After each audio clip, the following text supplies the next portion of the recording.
In 1982, mainstream movies were jolted by the arrival of Eddie Murphy.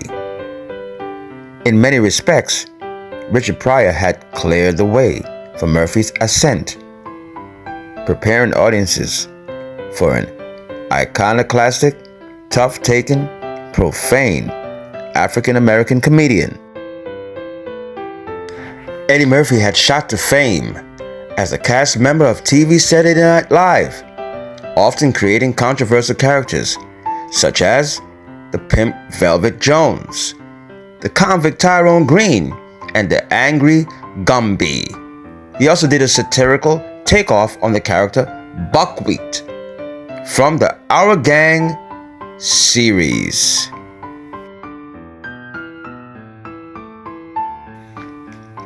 He was soon off and running in a series of hit movies, starting in Walter Hill's fast-moving 1982 action comedy 48 Hours. In the movie, he played the prison inmate Reggie Hammond, who was sprung from jail to help white cop Jack Cates, played by Nick Nolte, track down two killers. Murphy was quick on the draw and able to hold the screen with the same ease and dexterity as his far more experienced co-star. Most believed the scene of Reggie posing as a police officer in a redneck bar spotlighted the comic at his assured best. And even if you don't believe in the scene, you cannot ignore how he emoted confidence on the screen. It was not hard to enjoy the way his brash, hip, so-called urban character used his street smarts to outwit them all. Unfortunately, the movie was criticized for its violence in its day. Remember, this is 1982. For later generations, 48 Hours also had a misogynistic streak as Nolte battles it out with his girlfriend, and Murphy's character has a fling with a young African-American woman whom he appears to wrongly regard as a prostitute. But that's not at all that could make contemporary audiences in the 21st century squirm in their seats, as Nolte's character hurls racist slurs and epithets at Murphy. Moviegoers are to laugh at the remarks, as if we're all adult enough now to realize it's just talk. I mean, that's all it seemed at the time, maybe.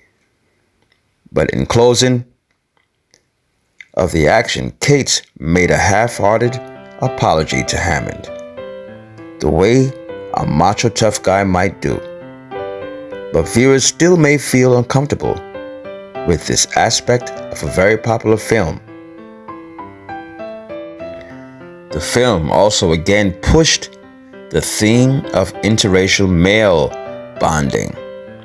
It is considered the first of the white and black buddy cop pictures, a new genre that continued throughout the 1980s.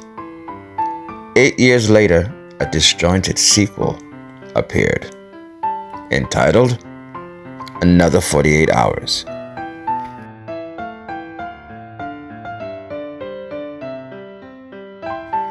Murphy's next film was John Landis's Trading Places, which also toyed with the bonding theme, while exploring comically the long debated theory of heredity versus environment in determining one's place in society. Here, in the film, two rather sinister older white men, played by Ralph Bellamy and Don Amici, manipulate two young men to test the theory. One is a white investment broker, Louis Winthrop, played by Dan Aykroyd. The other, a really black con man, Billy Ray Valentine, played by Murphy.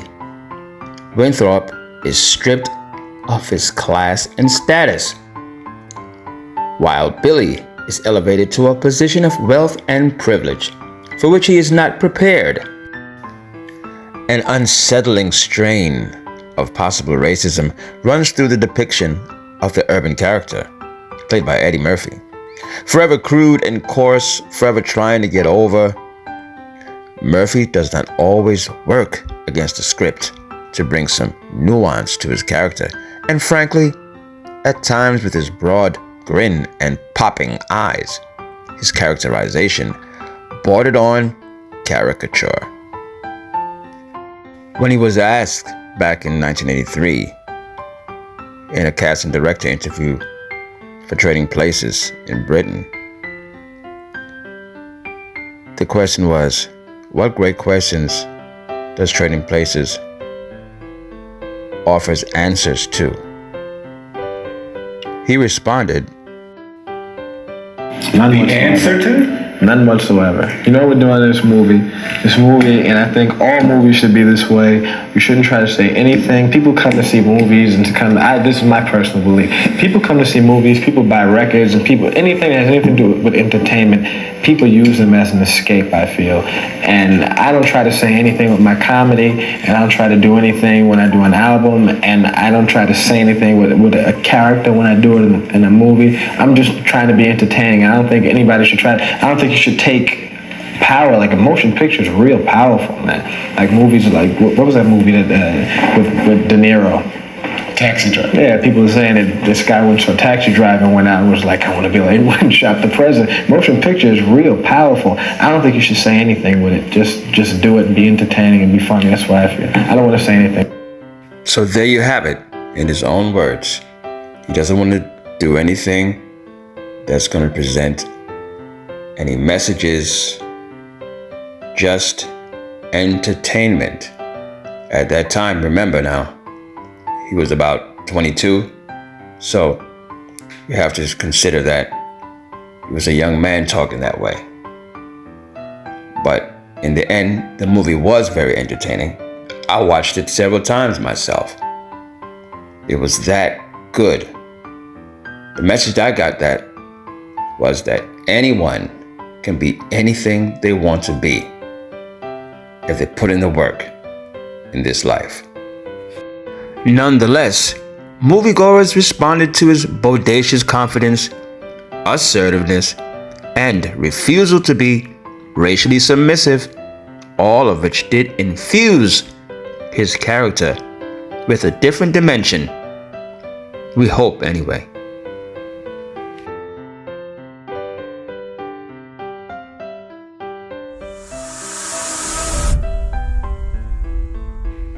Eddie Murphy's biggest hit of the 80s era was another action comedy.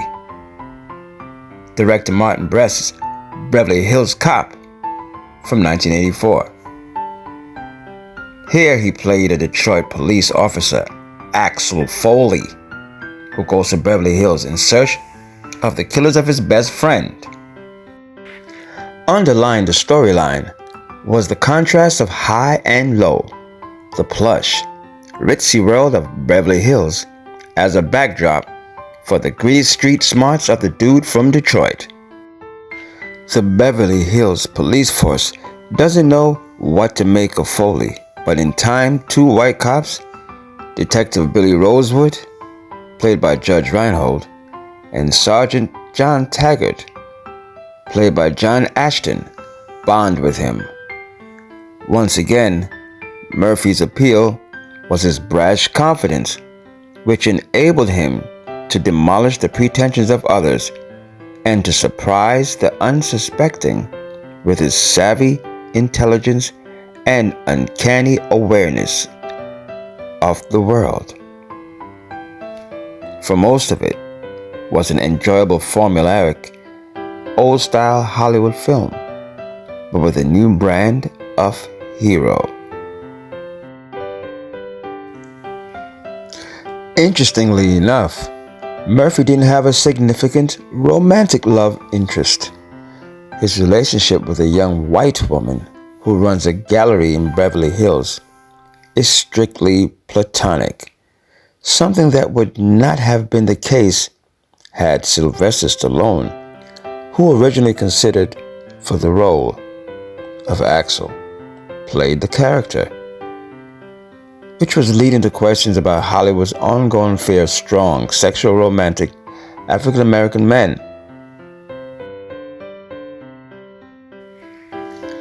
The same kind of questions had been asked about Portier's characters.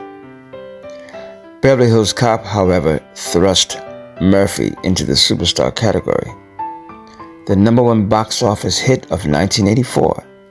It spawned 2 sequels, Beverly Hills Cop 2 in 87 and Beverly Hills Cop 3 in 94, neither of which matched the appeal of the original.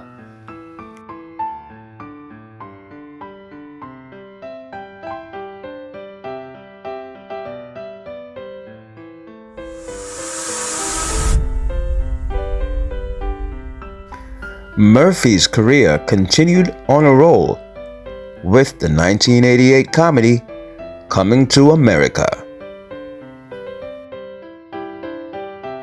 But Murphy have considered the criticism of the screen characters because he appeared to take more control over his image, including having an on-screen romance this time around. In the film, Murphy played an African prince, Akeem, in a totally fake and preposterous view of African culture. That was like the critic. Anyway, he comes to America, Queens, New York, to be exact, in search of a bride. James Earl Jones and the terrific Madge Sinclair portrayed his parents, and Arsenio Hall, a real-life friend of Murphy's, played his sidekick. But Murphy was a centerpiece, playing 3 other characters in addition to Prince Akeem, revealing the actor's great skill at timing and parody. Director John Landis had the good sense to stay out of Murphy's way. Paramount Studios reportedly had not been so enthusiastic in backing this basically all-black African-American cast. Would Murphy's large white constituency go to see it? The answer was yes.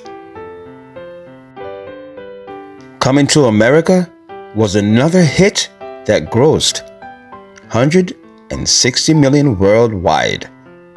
It proved that moviegoers could be far ahead in their views of what a black movie hero could be of those who ran the studios. With that being said, thank you for watching Hollywood Edge with Eddie Murphy. And thank you for listening. My name is Gary Harrison. And remember, stay humble and stay hungry. And we'll catch you on the next one.